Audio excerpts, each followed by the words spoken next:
So I guess, yeah, looking ahead, let's assume that you guys reach your goal.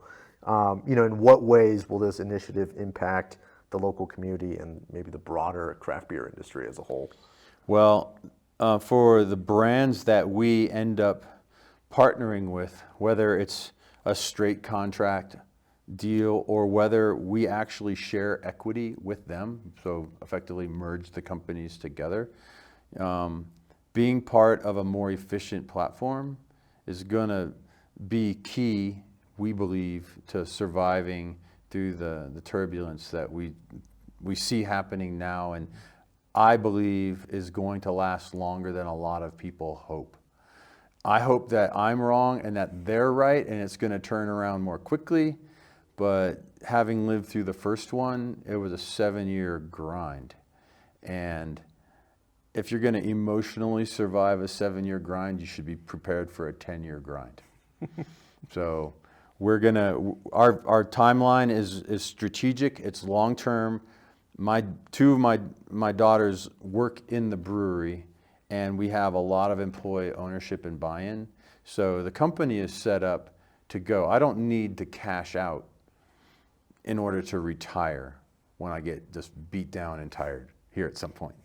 So the next team is in place and getting ready to go. So it's set up to last multi-generationally and to continue its mission, not just of running a successful, profitable brewery, but also to continue to be a great corporate citizen and help Longmont work its way, forward for the next 100 years. We're so blessed here in Longmont to have the foresight of those who were, here 100 years ago and setting Longmont up for such potential success.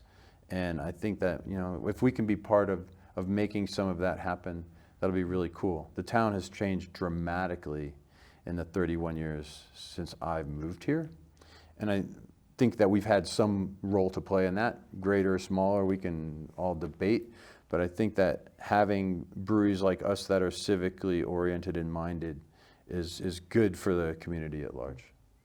So I guess before we wrap up, is there anything else you want to tell viewers or anyone else watching this interview? Well, it's an experiment, and it is, the way I say it, we are posing the question to greater society: does it matter? Does it matter that breweries that are doing something different continue to exist and have a path forward over generations? Or are we all reconciled that we're going to be drinking watered down IPA, from a dozen breweries here in 30 years or 50 years? Because that's effectively what it looked like when I was a kid.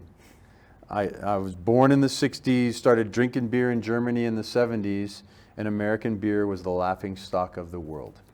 And when I moved back to the States, I already knew that something was broken because I'd been exposed to beer in Germany and Belgium and England and some of the great brewing tradition countries, and couldn't figure out why all the beer tasted the same and watered down. That's the question I pose to society is, does it matter? And does that variety matter?